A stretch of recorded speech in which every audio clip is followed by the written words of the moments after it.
Coucou tout le monde, on se retrouve aujourd'hui pour une petite vidéo imprévue dans mon jardin. Ma première passion c'est le végétal et comme en ce moment je n'ai pas trop le temps de scraper parce que je suis en train de refaire ma peinture de ma salle de vie, enfin de ma pièce de vie. Donc du coup je me suis dit je vais faire une petite vidéo de ma première passion, voilà. Et je vais vous montrer mon jardin. Donc c'est parti, donc je vais couper le temps que je me déplace pour aller de point en point. Et voilà, je vais vous dire ce que j'affectionne particulièrement, ou enfin les végétaux préférés. Et voilà, donc on va commencer. Donc déjà vous voyez j'ai mon petit Bouddha là-bas, hop, que j'adore. Ici là-bas au loin j'ai mon érable japonais pourpre qui est magnifique. Et on se rapprochera tout à l'heure là des œillets de fleuristes. Un rosier là ici, là-bas la serre avec le potager, là ici toutes là c'est bien ligne, enfin, c'est bien droit, excusez-moi, c'est bien droit. Et voilà, attendez, je vais vous montrer un tout petit peu comme ça déjà. Hop, là on a un champ et là j'ai le bassin avec un ruisseau, mais on verra ça tout à l'heure. Donc je me déplace. Donc ici on a un érable japonais, donc les érables j'en ai plusieurs et celui-là il est à feuillage panaché. Je sais pas si j'ai le nom. Ah si. C'est le Lacer palmatum, voilà. Donc j'adore les érables. Donc ici on a une bignonne un petit peu différente des autres, en trompette. C'est la capreolata. Voilà, comme ça. Et là j'ai pas chaud, il y a du vent. J'espère que vous allez bien m'entendre parce qu'il y a beaucoup de vent. Donc je continue. Ici on a un géranium vivace et j'adore aussi les géraniums vivaces parce que on peut en mettre partout, ça pousse super bien, ça ne demande pas grand chose. Il y en a de plusieurs couleurs et de plusieurs variétés. Et là ça fait une grosse boule après avec des fleurs un petit peu roses très pâles. Et j'en ai un autre là-bas, je ne sais pas si vous allez voir, vous voyez le violet là. Hop, celui-là il poussera très bien, il est plus connu. Donc franchement j'adore. On continue. Ici c'est un rosier que j'ai depuis très longtemps mais qui était un petit peu étouffé avec d'autres. Donc j'ai sauvé parce qu'il n'était pas très très joli. Et du coup ça fait de superbes fleurs et il s'appelle le hanabi. Et hanabi il est rose avec tacheté de blanc. Vous voyez comme là. Franchement il est magnifique. Et en plus un fleur d'églantier. Et en plus il a un doux parfum. Voilà. Donc je poursuis. Ici on a un neucher rouge, enfin vert un feuillage vert à fleurs rouges, voilà. Regardez. Hop. Et derrière on a une benoîte avec les fleurs jaunes. Et en dessous on a un hélianthème à fleurs roses. Les hélianthèmes c'est pareil, il y en a des fleurs pourpres et rouges aussi. Donc je continue, je poursuis. Alors là il y a un petit peu de chardon aussi parce que bon, derrière j'ai des cannas. J'ai tout désherbé mais là l'herbe pousse trop vite. Hein. Voilà.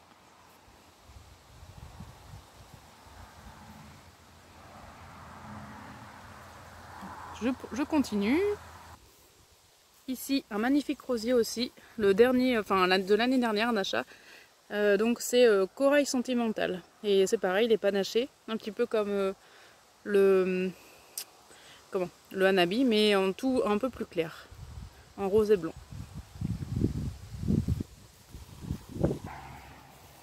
Donc ici, vous connaissez tous la monnaie du pape, voilà. Donc elle a été en fleurs au mois d'avril. Mais là, il n'y en a plus de fleurs. Et à côté, on a la chélée jaune. Achillée, c'est carottes sauvages. Voilà. Et derrière, j'ai un rosier très ancien. C'est le blush noisette. Mais ils sont vraiment trop bons, quoi. C'est vraiment un rosier qui ne demande pas grand chose, qui est très vieux, mais les roses sont super beaux. Voilà, donc derrière encore des cannas. Là on avait un végélia. Voilà. Donc là on a un rosier grimpant et on a en même temps une liane que je dois enlever, mais voilà. Ici j'ai mon érable japonais pourpre. Vous voyez son porc est magnifique, j'adore. Vraiment il est trop beau. Ça fait 3 ans je pense que je l'ai, 4 ans. Je suis plus sûre de moi, mais bon, entre 3 et 4 ans, voilà. Mais ouais, et vraiment il a trouvé sa place, enfin, j'espère qu'il va y rester longtemps, parce que j'adore ça. Voilà, et à côté on a une bouillée de fleurs, d'œillets de fleuristes, avec une couleur fuchsia, enfin vraiment un rose très flashy on va dire. Vraiment, si je pouvais vous apporter l'odeur en même temps, enfin le parfum, ça serait top, mais non, on peut pas. Donc ici, là-bas, au fond, j'ai fait des petites pancartes comme ça. Et en fait, c'est le rosier, Noéline. En fait, c'est le même nom que ma fille, voilà. Donc sauf que Noéline, ma fille, il n'y a qu'un L. Mais voilà, c'est pour ça que je l'avais pris. Et en fait, j'ai pas appelé ma fille par rapport au rosier parce que je savais pas qu'il existait. Donc voilà, et il est très beau aussi.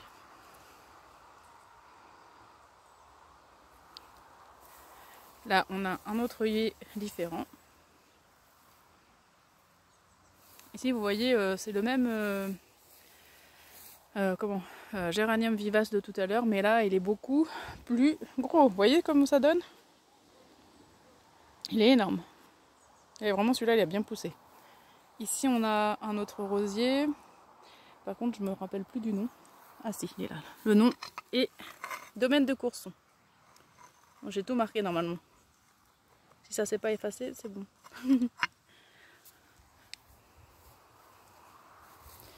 Alors là, nous avons le rosier Magali. Et oui, j'ai un rosier à mon prénom, avec mon prénom, c'est trop cool. Et la fleur est magnifique, rouge. Bon, je suis pas fan du rouge, mais pour la rose, ça va. Elle est trop belle. Ici, on a un rosier tige blanc. On a changé d'ailleurs, parce que il s'appelle Nadine. Voilà. Ici, une plante grasse que j'ai mis en terre, en pleine terre, il n'y a pas très longtemps.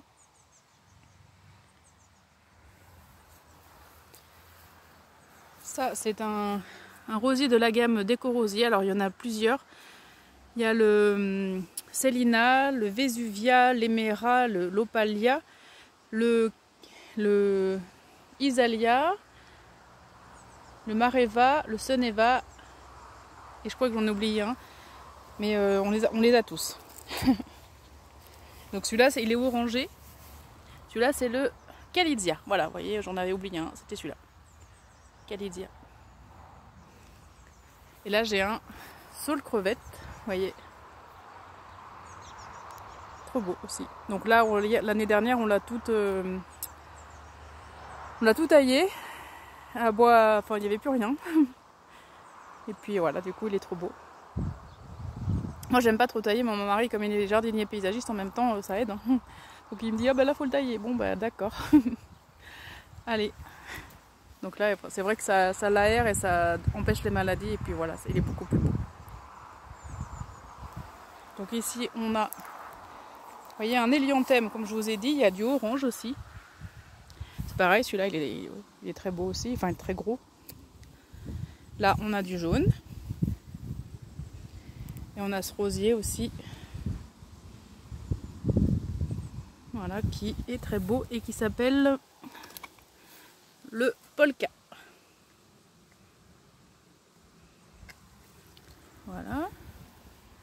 Donc là, on a des iris jaunes. Les iris, elles sont pas ses fleurs, hein, c'est dommage. Parce que ça dure pas longtemps, c'est pourtant joli ça. Donc là, on a un œillet nain. Là, on a le rosier lettre à Nadine. Là-bas, le tige c'était Nadine et là c'est lettre à Nadine. Et celui-ci que j'adore parce qu'en fait les roses sont froufroutantes. Il s'appelle Alibaba. Je l'adore celui-là. Vous voyez comme ces roses sont belles. Vraiment, il est trop beau. Et en plus, ils sont trop bons.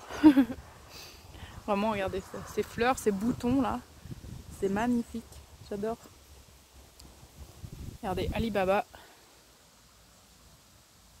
Voilà. Ici, on a un autre rosier un petit peu fleur d'églantier en même temps. Et ça, c'est... Alors, attendez, si je me rappelle du nom, parce que pour tout s'en rappeler, c'est pas évident. Ghislaine de Féliconde, voilà. Regardez. Hop là, on a un œillet rouge à côté. Et ici, donc j'ai mon petit Bouddha.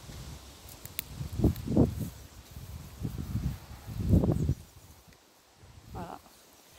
Mon joli Bouddha. Des fois, je lui mets une offrande, je lui mets des fleurs, j'aime bien. Donc là, on a...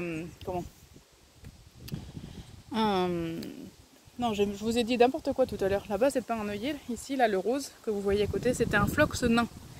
Et là, c'est un phlox nain, pareil. Vous voyez la bouillée, sauf qu'il est parme. Voilà. Là, c'est le rosier Célina, de la gamme Déco-Rosier aussi. Donc, ici, des œufs chers, donc pourpre et caramel, ici. Là, on a un géranium vivace aussi, et celui-là aussi, violet, et un autre un peu plus clair. Voilà, un autre rosier de la gamme Déco-Rosier Isalia. Là, c'est les fleurs des elfes ici. Ça, c'est très, très bien aussi pour recouvrir un sol. Et ici, nous avons le rosier Léonard de Vinci, qui est magnifique avec ses jolies fleurs. Voilà, et là-bas, on a un rosier aussi sur tige. C'est un déco-rosier aussi et c'est le Célina aussi. Voilà pour cette partie. Donc,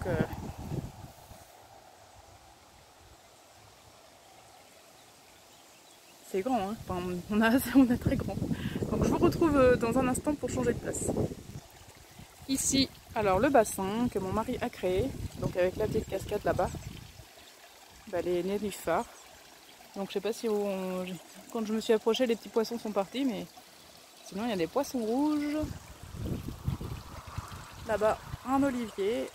Bon, la charrette, faut qu'on enlève parce qu'elle est cassée. Et là, un autre olivier. Et en même temps, on a un ruisseau. Donc je vais m'approcher pour vous montrer. Et voilà, le ruisseau. Donc là, bon, c'est pas caché. Normalement, c'est caché là-bas.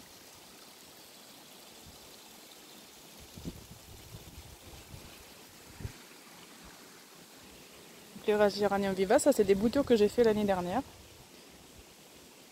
Ça c'est des gloriosa, je crois, il me semble. Parce que des fois je sais plus. Voilà, et du coup après l'eau retombe dans le bassin et c'est un circuit fermé, ça revient. Donc là il faut qu'on enlève la charrette, il faut qu'on mette une pergola pour que les deux rosiers de chaque côté puissent grimper comme ils veulent. Voilà. Donc ici on a les glorosias qui sont un petit peu fanés déjà. Ici j'ai un autre érable japonais, mais bon il pousse pas trop celui-là. Là la coussoude. Voilà.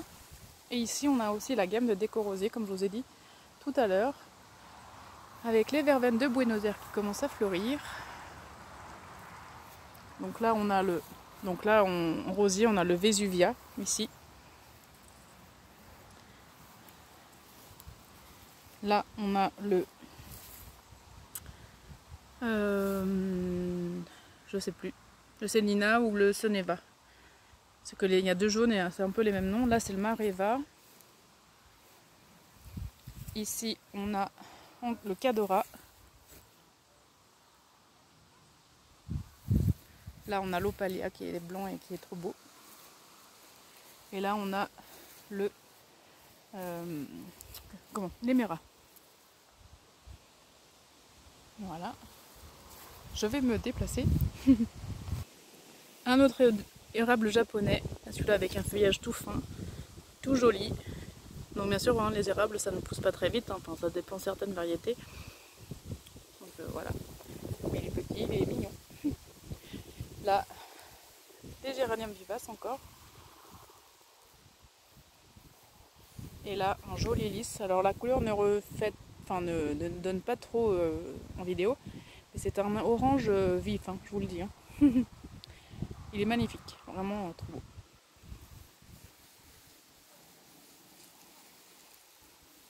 Là encore un qui va ouvrir, qui va s'ouvrir bientôt. Par contre, alors les géraniums vivaces, faut mettre que ça parce qu'on avait mis des rosiers. Et quand ça pousse, eh ben, ça étouffe les rosiers. Donc il faut éviter.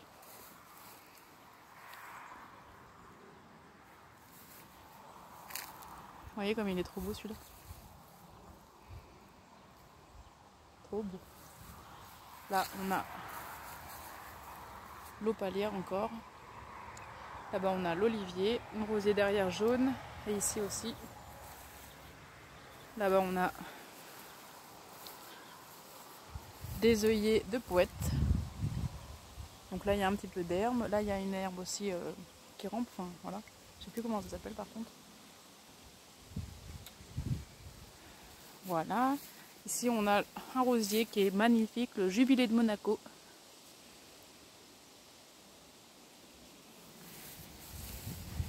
Ici, on a un autre rosier un petit peu ancien.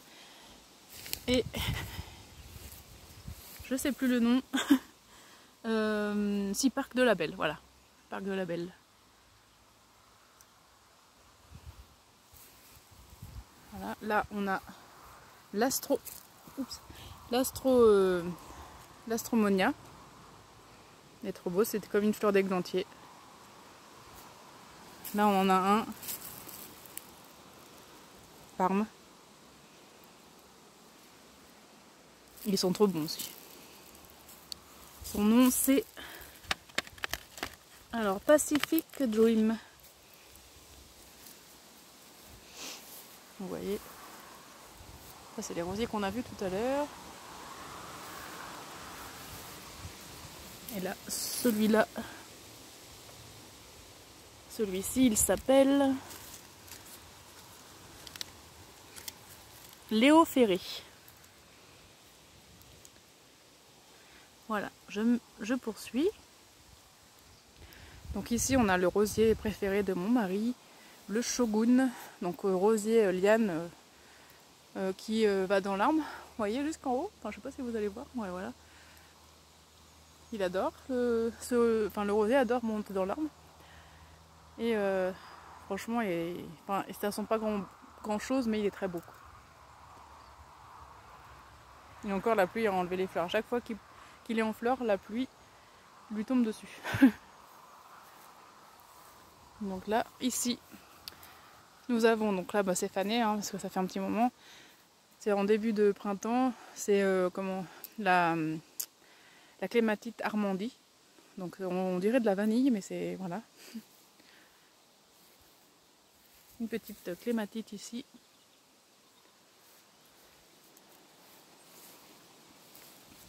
Ici encore des déco-rosiers. On en a mis partout parce que ça pousse tellement bien. Donc on a le Mareva. On a un plein. Là-bas on a ici l'Éméra. Et donc là on a des...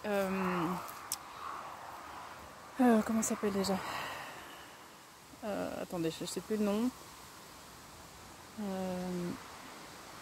Je sais plus. Enfin bon. Ça se fait des fleurs blanches. Ah si, attendez,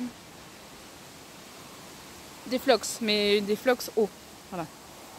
Là j'ai une comment ah, je perds les mots. Attendez, ça va me revenir. 2 minutes. Ça y est, une pivoine. Voilà. Donc là. Donc là, une sauge. Là, un hydrangea à fleurs de chêne. Feuilles de chêne. Il est trop beau aussi.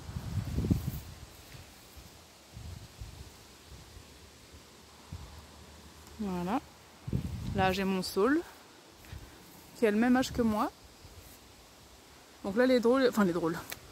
Mes enfants, ils ont, on dit les drôles en Charente. Hein.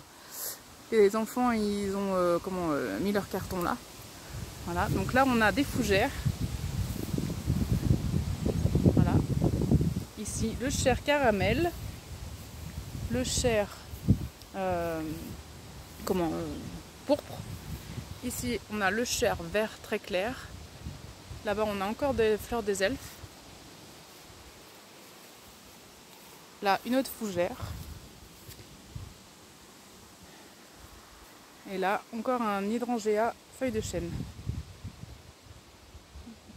Voilà.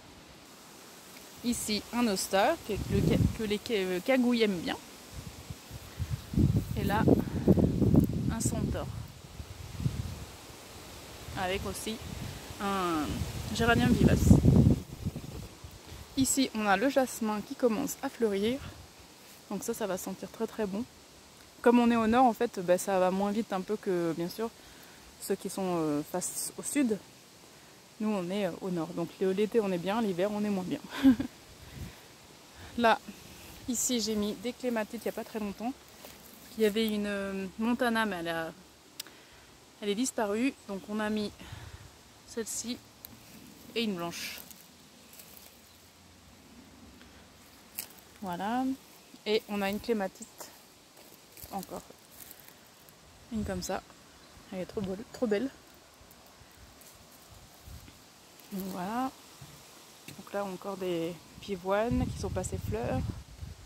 Des rosiers. Des charmes.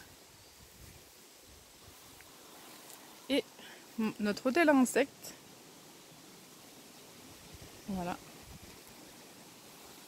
Et voilà. C'est sur ce charme que voilà, j'ai fait le tour. Donc j'espère que cette vidéo vous aura plu. N'hésitez pas à vous abonner, à mettre un commentaire, ça me fera très plaisir. Et voilà, donc je vous dis à bientôt. Bye bye.